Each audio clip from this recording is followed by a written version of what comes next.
Here, but I make a motion that he not be allowed to speak. Do I hear a second? Second. All in favor? Aye. So Radke can't talk. Radke can't talk. Everybody else can.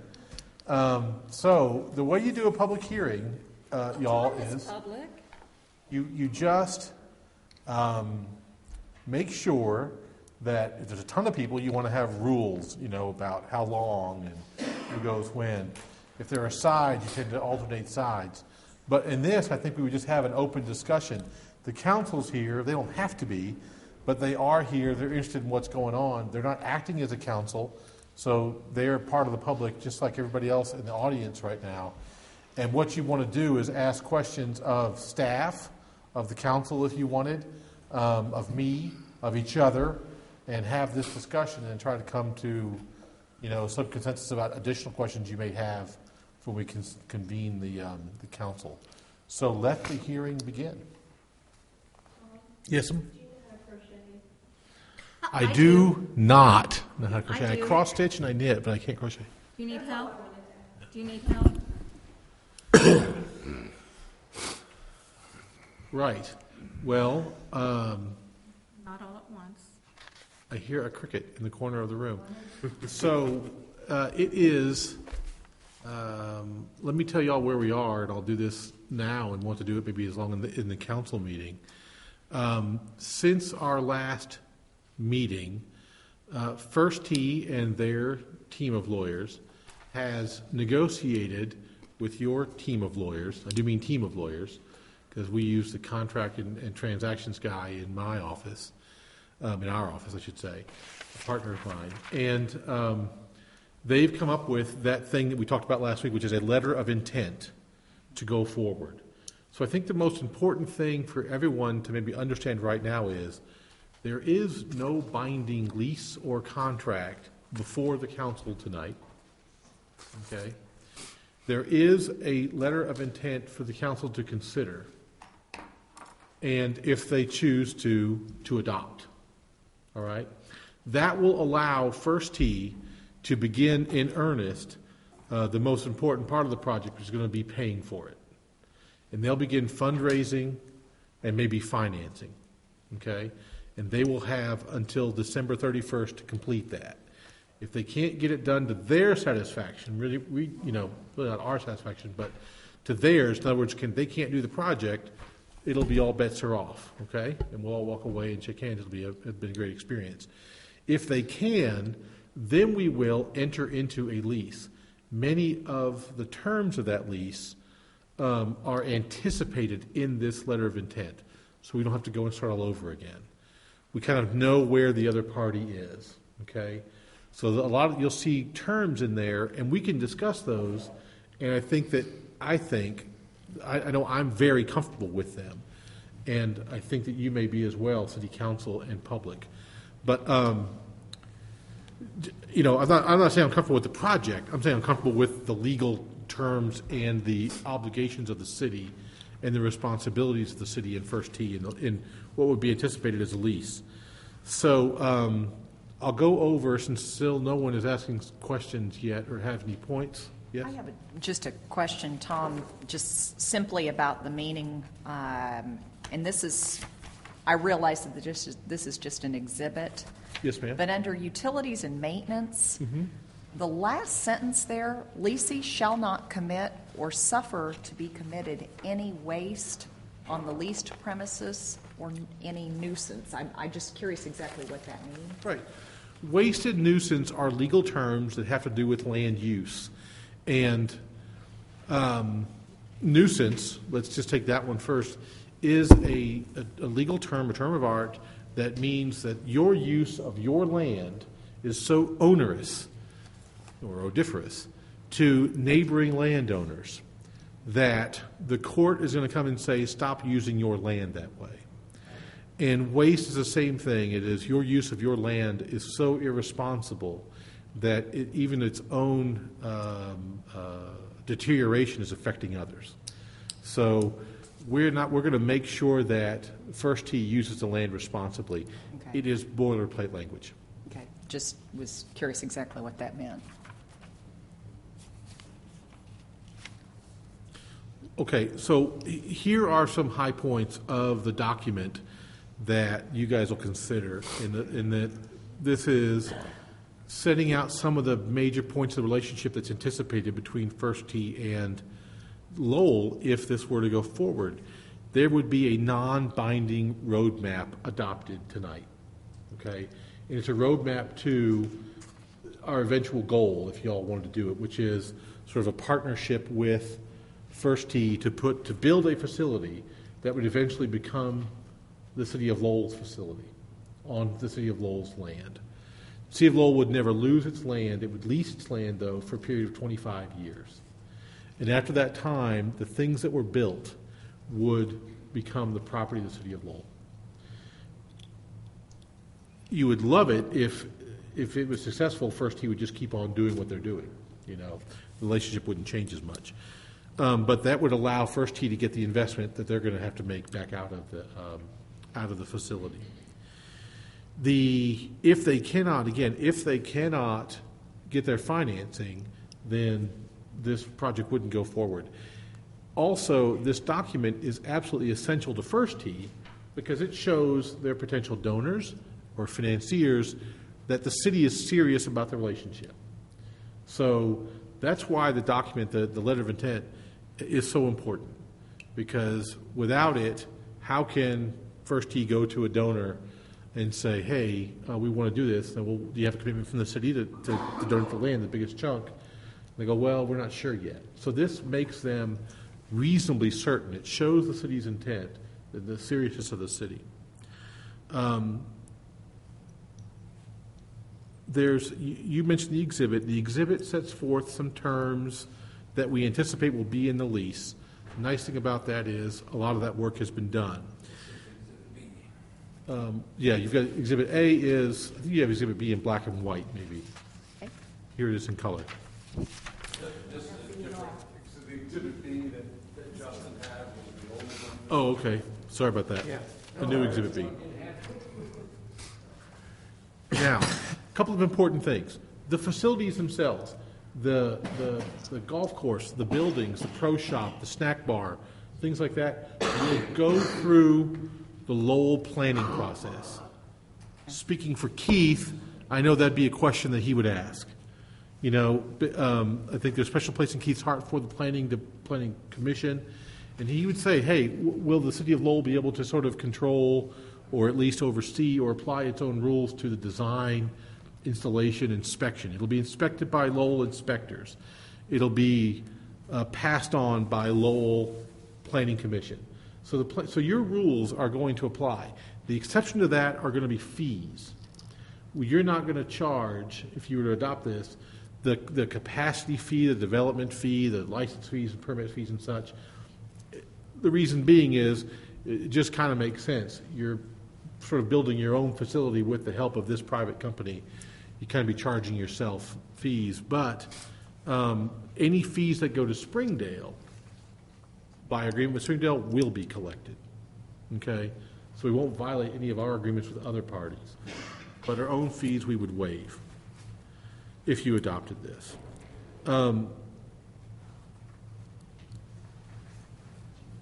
The only other high points I want to mention are that anybody who lives in Lowell, and I think they probably prove residency with a utility bill, it's typical, would have a 25% discount to use the facilities, which I think is very, very significant. Further, First Tee wants to scholarship 10 Lowell children a year to use the facilities under scholarship. Exact terms of those I don't know. You could say it might be free, it might be, significant discount, but they want to scholarship 10 kids who live in Lowell every year. So those, I think, are significant sort of high points that the public would have wanted to know about if the public were to shown, and that I want to make sure you guys know about. Of course, First Tee is here. We are, going to allow him, I guess, encourage him to make a presentation again, if he likes, in these next 15 minutes. We don't have to do it during the meeting. unless there's any more discussion generated by what I just said. I'm just curious what other members of the council have heard from people in their neighborhoods. I mean, the folks I talked to were very excited about the project. I'm curious if anybody's had feedback from their neighbors. I've had people question me. They thought that they'd heard that we were trying to get a children's museum to come in and put something in, and they said they heard several different things were plotted for that property, and that the only thing I've really heard was they were concerned that we were throwing everything into one project that was taking up all this property, and that they heard that there was supposed to be a couple, 3 different things over here in this property. And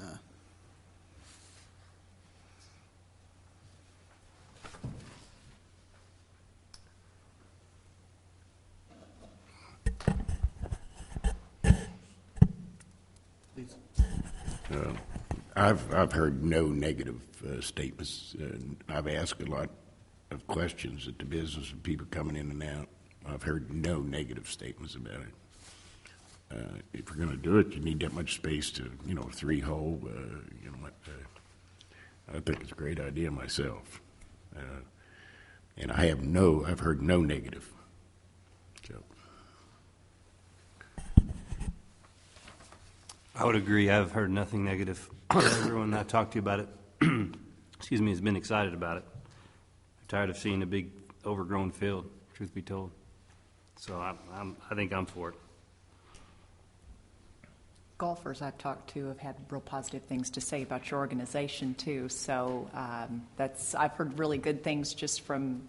I work for a bank, and so we have quite a few golfers, and everybody was very impressed with your organization. So I've heard very good things about the organization as far as development for children, and that it's a great organization, very stable. So I've heard very good things about it.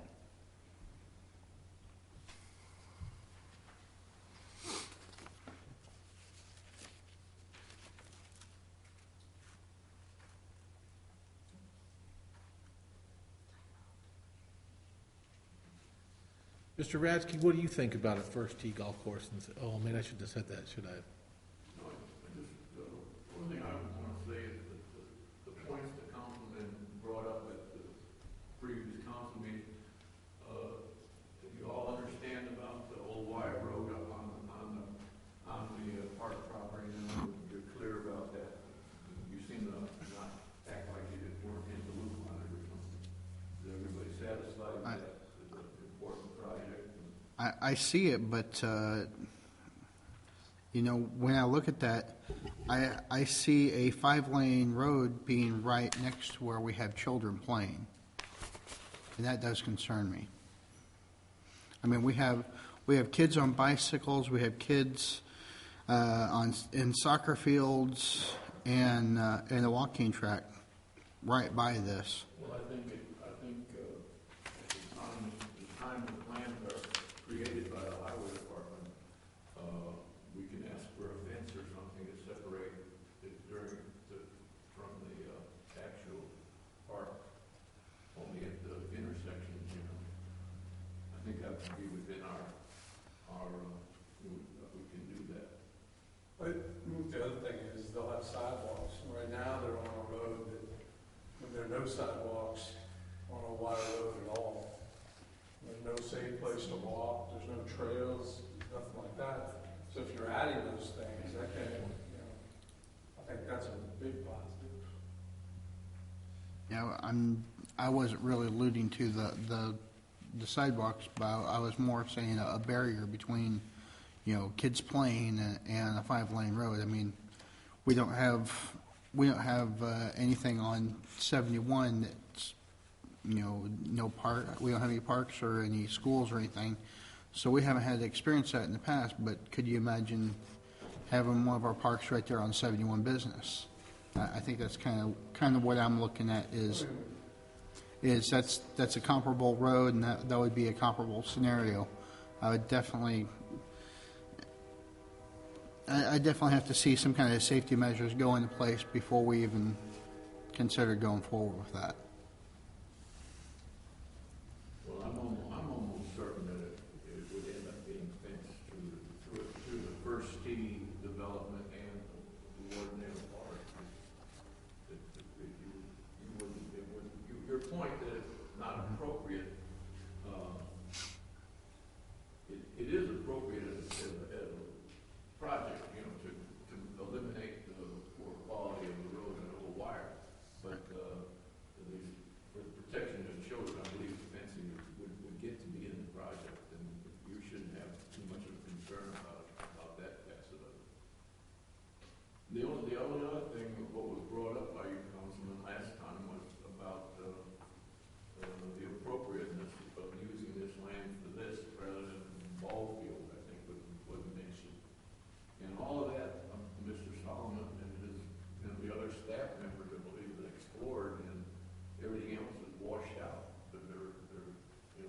Oh, please. A little bit.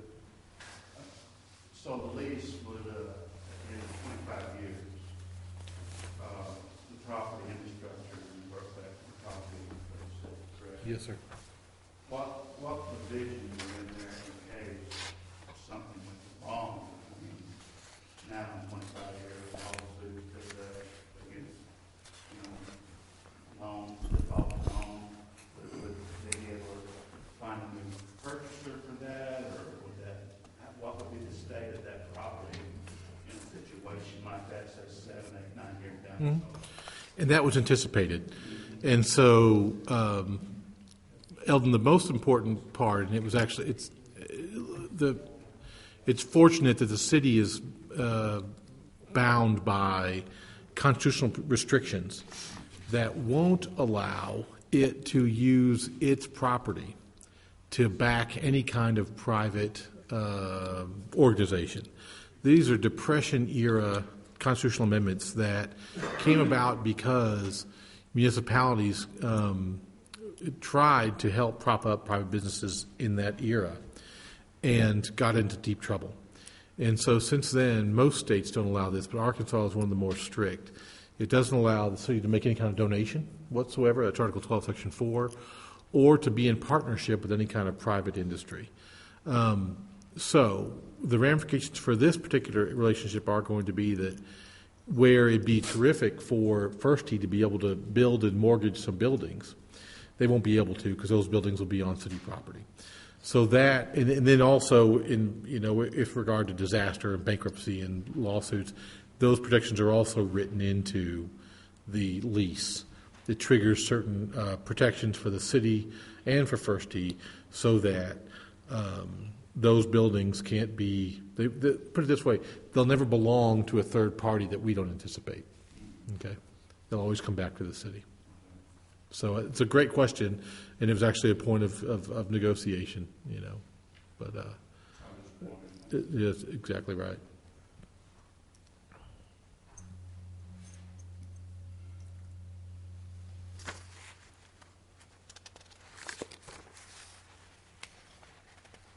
Well, we can close the public hearing and turn up the music and dance for a little while before the council meeting. Please sign in at the back table. There was a sign-in sheet for the public hearing attendance, as well as the meeting and speaking at public forum. All right. Do you guys have any? Does any of the council members have any more questions, or no? Okay. I do have one quick question. Yes, sir. As we go into this, if we were to go ahead and go forth, is there anything that gives them a timeline in which that they need to be finished with their construction? Let's see. Good question, Eric. There will be in the lease, I'm sure, a clause about, if you're going to have exclusive possession of this property over and above any other citizen, then you're going to have to do something with it within a certain amount of time. I honestly don't know what that time is right now, but I think it probably depends upon, if you remember, the grass they use, whether they are able to sod or seed and that kind of thing. So there's probably some variables, but that part of the relationship will be spelled out in the actual lease, for sure. Okay.